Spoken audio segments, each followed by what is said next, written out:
ሰላም ዛሬ ደግሞ በሌላ ፕሮግራም መጥተናል። የዛሬ ፕሮግራማችን የሚወስደን ወደ ሳውዲ አረቢያ ሲሆን ዛሬ ከሌላው ለየት ባለ ከስኮላርሺፕ ውጭ ኢንተርንሺፕ ሲሆን የኢንተርንሺፕ ወደ ሳውዲ አረቢያ የሚወስደን ይሆናል። ይህ ሳውዲ አረቢያ የሚወስደን ኢንተርንሺፕ በአብዱልአዚዝ ዩኒቨርሲቲ ከቨር የሚደረግ ሲሆን ይህኛው ኢንተርንሺፕ ለዲቨሎፐር ካውንትሪ የወጣ ኢንተርንሺፕ ፕሮግራም ነው። የዲቨሎፐር ካውንትሪ ሲባሉ ኢትዮጵያንም ኢንክሉድ ያደርጋል። የኢንተርንሺፕ ፕሮግራም የወጣው ለ6 ወራት ወይም እስከ 3 እስከ 6 ወራት በሚሆኑ ጊዜያቶች ነው ዱሬሽኑ።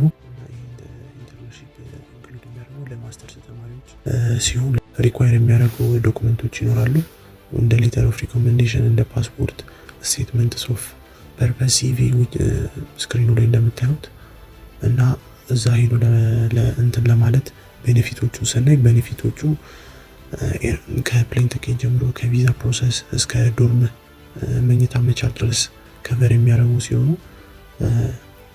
ለኢንተርንሺፕ ፕሮግራም ለሰመር 2025 ስለሆነ የተዘጋጀው በጣም አሪፍ ፕሮግራም ነው። ሪኳየርመንቶቹ ይህን ይመስላሉ። ዴድላይኑ ደግሞ ኦልሞስት 2025 ፉል ይር ነው አፕላይ ማድረግ የሚቻለው ከሰመር ላይ ስለሚጀምር ወደ ኖቬምበር አካባቢ እስከ 2025 መጨረሻ እስከ ኦክቶበር ሳይደርስ እስከ ኦገስት አካባቢ ድረስ የሚሆን ይሆናል። አፕሊኬሽን ስቴፑን ለመከታተል ዌብሳይቱ ላይ እንደምትመለከቱት ዌብሳይቱ ዲስክሪፕሽን ላይ ወይ ደግሞ ሊንኩ ስክሪኑ ላይ ያስቀምጥላችኋለሁ። የዌብሳይቱ ሊንክ አፕላይ ለማድረግ በጣም ቀላል ነው። ከሌሎች